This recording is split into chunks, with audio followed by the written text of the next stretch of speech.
కష్టాలు అనుభవించిండో, రామ భక్తులు ఆయన మందిరాన్ని నిర్మించడం కోసం అన్ని కష్టాలు అనుభవించారనేది ఈరోజు మనమందరం ఒకటి గమనించాలి. రాముడు అనేవాడు కేవలం హిందూ ధర్మానికి సంబంధించిన వ్యక్తి కాదు, అది తప్పు అభిప్రాయం. రాముడు అనే వ్యక్తి ఈ దేశానికి సంబంధించిన వ్యక్తి, ఈ కల్చర్కి సంబంధించిన వ్యక్తి.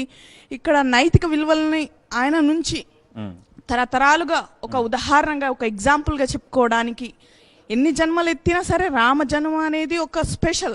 ఎందుకంటే ఆయన ఫ్యామిలీకి ఏ విధంగా ఇంపార్టెంట్ ఇచ్చిండు, ఆయన ఏ విధంగా తన ప్రజలకు పరిపాలించిండు, ప్రజల కోసం, ప్రజల మాట కోసం ఎన్ని త్యాగాలు చేసిండు.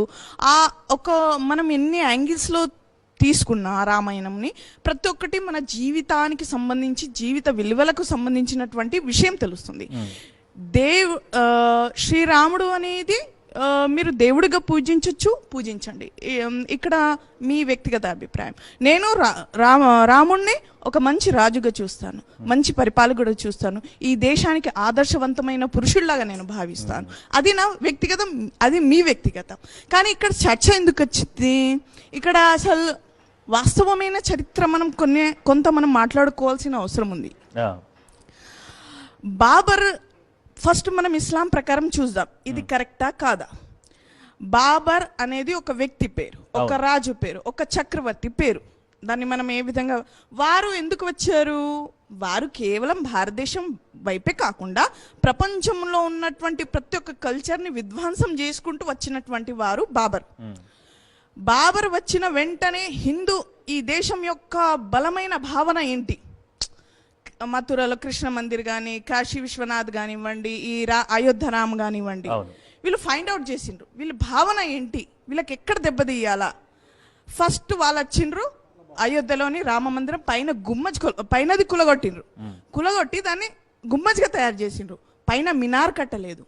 మీరు ఇస్లాం ప్రకారం విశ్లేషణ చెయ్యగలిగితే అనుకుందాము, అక్కడే మస్జిదే ఉంది, రామ టెంపుల్ లేదు అని అనుకుందాము.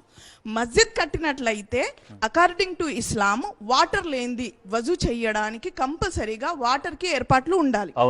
మన భౌతికమైన ప్రూఫ్ కోసం నేను మాట్లాడుతున్నా. కానీ అక్కడ వజూ చేయడానికి కానీ నీటికి కానీ ఎటువంటి ఏర్పాట్లు లేవు. కాబట్టి అది మస్జిద్ ఎట్లయితుంది? రెండో విషయము, మస్జిద్ ఎక్కడ కడతాము మనము? ముస్లిం సమాజం ఉన్నప్పుడే కదా అక్కడ మస్జిద్ నిర్మించేది. ఇప్పటికి కూడా అయోధ్యలో ఒక ముస్లిం కుటుంబం కూడా లేదు. ఇది ప్రామాణికం కోసం చెప్తున్నాను నేను. రెండో విషయం, వీళ్ళ భావనను దెబ్బ కొట్టాలని ఒకే ఒక కాన్సెప్ట్ కూలగొట్టిండ్రు, వెళ్ళిపోయినరు. అక్కడ నమాజ్ జరగలేదు, ఏమీ జరగలేదు. ఈ విషయాన్ని బాబర్ నామాల్లో రాసిండ్రు. ఏం రాసిండ్రు? జన్మస్థాన్ అంటే ప్రొఫెట్ మొహమ్మద్ గారు ఇక్కడ జన్మించలేదు, బాబర్ ఇక్కడ జన్మించలేదు. జన్మస్థాన్ అనే మాట బాబర్ నామాలో రాసి, ఆయన ఎవరు హిందూ కాదు, ఆయన పక్క ఇస్లాంని అనుసరించినటువంటి వ్యక్తి. జన్మస్థాన్ బాబర్ నామాలో జన్మస్థానాన్ని స్పష్టంగా రాసిండు ఆయన. అంటే ఈ జన్మస్థానం అనేది ఎవరిది? శ్రీరాముడిది అనేది వాళ్ళే ఒప్పుకున్నట్టు. చాలా మంచి విషయం చెప్పారు. రెండో విషయం, శ్రీరాముడు టెంపుల్ కట్టడానికి ఈ భారతదేశంలో ఇంత సమయం, ఇన్ని ఉద్యమాలు, ఇంత లక్షలాది మంది ప్రాణత్యాగం అవసరమా అనేది మనకు ఒక ప్రశ్న, మనం ప్రశ్నించుకోవాల్సిన అవసరం ఉంది. అయితే 1857లో మొట్టమొదటి స్వతంత్ర సంగ్రామం ఉద్యమంలో బ్రిటిష్ వాళ్ళు ఏం చేశారు అంటే, ఈ హిందూ ముస్లిం విషయాన్ని, ఈ బాబర్ మస్జిద్ని, ఈ అయోధ్య టెంపుల్ని తీసుకొచ్చి హిందూ ముస్లింల మధ్య వివాదం నేపిండు. అప్పుడు ఏం చేసిండ్రు? ముస్లింస్ రామ మందిరం కోసం పోరాటం చెయ్యలేదనే అభిప్రాయం చాలా తప్పు. కొంతమంది తమ రాజకీయ స్వార్థం కోసం, ఓవైసీ బ్రదర్స్ లాంటి వాళ్ళు, ఈ రోజు మీరు చూసుకున్నట్లయితే రామ ట్రస్ట్, శ్రీరామ ట్రస్ట్ ఏదైతే ఉందో, ఇక్బాల్ అన్సారీకి భూమి పూజకి ఇన్విటేషన్ పంపింది. ఇందులో చాలా మంది ముస్లింస్ ఉన్నారు. ముస్లింస్ లేరనే వాదన బిల్కుల్ తప్పు. అంటే మతం ఇస్లాం కావచ్చు, భావనలు అన్నట్టు మొదటి ఇన్విటేషనే ముస్లింలకు ఇచ్చారు. మొదటి ఇన్విటేషన్ ముస్లింలకు ఇచ్చారు. అది భారతీయ సనాతన ధర్మంలో ఉండే గొప్పతనం. అయితే ఇది కొంతమంది చేసుకున్నటువంటి వారు 1857లో. అయితే ఇది ఒక భవిష్యత్ తరాల కోసం ఇది ఒక ప్రాబ్లం కాకూడదు, ఇది బాబ్రీ మస్జిద్, అయోధ్య మందిర్, శ్రీరామ మందిరం అనే వివాదం కాకూడదని 1857లో ముస్లింలను, హిందువుల ఈ సమస్యను పరిష్కరిస్తామని ఇటు హిందూ పెద్దలు, ఇటు ముస్లిం పెద్దలు కూర్చున్నారు. కూర్చొని చర్చించిండ్రు. ఈ రాబోయే తరాలకు మన పిల్లలు కొట్టుకోకూడదు ఈ మందిర్ పేరుతో, ఈ మస్జిద్ పేరుతో అని వాళ్ళు చర్చలు పెడితే, ఆ చర్చలు పెట్టినటువంటి మత పెద్దలు అటు హిందువులను ఇటు ముస్లింలను ఏ చెట్టు కింద వాళ్ళు చర్చలు పెడితే అదే చెట్టు కింద హత్య చేసి ఉరికంబలకు వాళ్ళను వేలాడదీసిండ్రు. అంటే లైక్ ఓవైసీ అట్లాంటి సంస్కృతిని కొనసాగిస్తున్నటువంటి మన ఓవైసీ బ్రదర్. అంటే కేవలం ఇది ఒక హిందూ ముస్లిం అంశంగా చూపెట్టి గత కొన్ని వందల సంవత్సరాలుగా దీన్ని ఒక విభజించి చూపెట్టారు. ఒకవేళ నిజంగానే ఓవైసీ బ్రదర్ ఒక మస్జిద్ కోసం పోరాటం చేస్తే యాహత్పూరాలో ఉన్నటువంటి మస్జిద్ ని ఎందుకు ఆయన కులగొట్టించిండు అనేది నాకు సమాధానం కావాలి.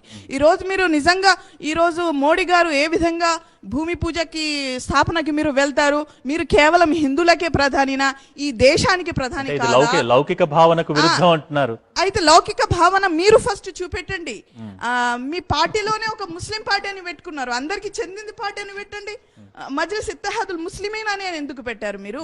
ఈ దేశం యొక్క దురదృష్టకరం ఏంటంటే ఈ దేశ విభజనకి కారణమైనటువంటి ముస్లిం లీగ్ కూడా ఈ రోజు ఈ దేశంలో కొనసాగుతుందంటే నిజంగా అండి ఈ విషయంలో మనం పార్టీ ఏదైనా కావచ్చు, మన భావాలు ఏదైనా కావచ్చు, మనం నిజంగా ఇది అలా మాట్లాడుకుంటే పెద్ద చర్చ అవుతుంది. మనం చరిత్ర గురించి చరిత్ర వ్యక్తుల గురించి మాట్లాడుకుందాం. చరిత్ర వాస్తవానికి చరిత్ర ఇదేనండి. ఇటువంటి ఒక అంటే ఏదైతే సమస్యకి పరిష్కారం ఎవరు కావాలని రాజకీయ నాయకులు కోరుకోలేదు. ఈవెన్ ట్రిపుల్ తలాక్ లో కూడా ఈ రోజు 9 కోట్ల మంది ముస్లిం మహిళలకు ఏదైతే మా ముస్లిం సమాజానికి ఒక ముస్లిం అమ్మాయి పెళ్లి చేసుకోవాలంటే ట్రిపుల్ తలాక్ అనేది ఒక కత్తిలాగా తలపైన వేలాడుతూ ఉండేది. ఓ ఎప్పుడు తలాక్ అంటే నా భవిష్యత్ ఏంటి, నా పిల్లల భవిష్యత్ ఏంటని. అటువంటి 9 కోట్ల ముస్లిం మహిళలకు విముక్తి కలిగించినటువంటి ప్రధాని గారు ఒక్కొక్క సమస్య దేశ యొక్క సమస్యను పరిష్కరిస్తూ వెళ్తున్నారు. మాకు హోబుద్ది ఇది ఒక హిందూ ముస్లిం గా చూడకూడదు. రాముడు అనేవాడు అందరికి చెందినవాడు. ఈవెన్ ఇండోనేషియా ఒక ఇస్లామిక్ దేశం అండి. ఇండోనేషియా ఒక ఎయిర్లైన్ పేరు గరుడ ఎయిర్లైన్. అక్కడ ఈ ముస్లిం అమ్మాయిల పేర్లు సీతా లక్ష్మి అని పెట్టుకుంటారండి. వాళ్ళు ఇస్లాం ని అనుసరిస్తున్నారు అండి. మలేషియా ఒక ఇస్లామిక్ కంట్రీ అండి. వాళ్ళ కరెన్సీ పైన లక్ష్మి సరస్వతి బొమ్మలను ప్రచురిస్తారండి. సౌదీ అరేబియా ఈ రోజు కోట్లాది ఖర్చు పెట్టి ఈ రోజు ఇస్కాన్ కి ఇచ్చి కృష్ణ మందిరాలు కడుతుంటే ఈ దేశంలో రామ మందిరానికి ఇంత చర్చ ఎందుకండి? ఇది రామ జన్మభూమి అండి. దేర్ ఇస్ నో డౌట్ మనం వేరే మతాలను అనుసరించవచ్చు, కానీ మన పూర్వీకులందరూ వాళ్ళ వంశస్థులు అనే విషయాన్ని ఇది తప్పక అంగీకరించాల్సింది.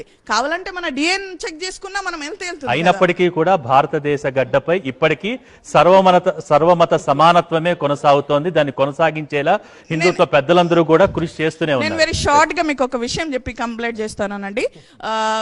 అన్ని ఇస్లాంలో 75 శాఖలకు చెందినటువంటి ముస్లింలు భారతదేశంలో ఒక్కరే ఉన్నారు.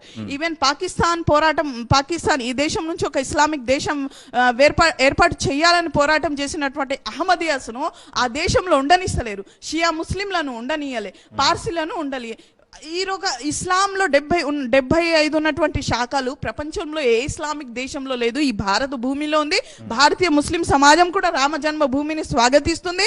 ఇది ఎవరైనా వివాదం చేస్తే వాళ్ళు రాజకీయం కోసం అనే విషయాన్ని మీరు అందరు గమనించాలి. సుప్రీంకోర్టు ఇచ్చిన తీర్పు ఇది మనం మతం గురించి మాట్లాడుతున్నాం, అసలు మతానికి సంబంధించిన విషయమే కాదు. సుప్రీంకోర్టు ఇచ్చినటువంటి తీర్పు ఇది స్థిరాస్తికి సంబంధించినటువంటి విషయము. ఆస్తి వివాదం ఎవరికి చెందిందో వాళ్ళకి ఇచ్చిండ్రు కాబట్టి ఇది అసలు చర్చించాల్సిన అవసరం లేదు. ఇది ఎప్పుడో పూర్వపు మన ఇన్ని మంది ప్రాణ బలిదానాలు వాళ్ళ జీవితాలను త్యాగం చేయకముందు జరగాల్సిన పని, కానీ ఇది మోడీ చేస్తున్నటువంటి పనిని మనం అందరూ స్వాగతించాలి.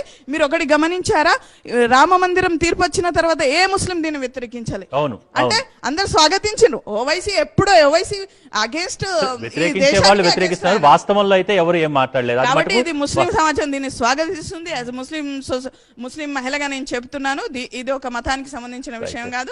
చాలా మంచి విషయాలు చెప్పారు షాజాది గారు. మీరు ప్రామాణికాలతో రుజువులతో సహా మీరు చెప్పినందుకు నిజంగా మనస్ఫూర్తిగా ధన్యవాదాలు తెలియజేసుకుంటున్నాను మీకు. మరి కాసేపట్లో ఆలయ నిర్మాణం గురించి కూడా మనం మాట్లాడుకుందాం.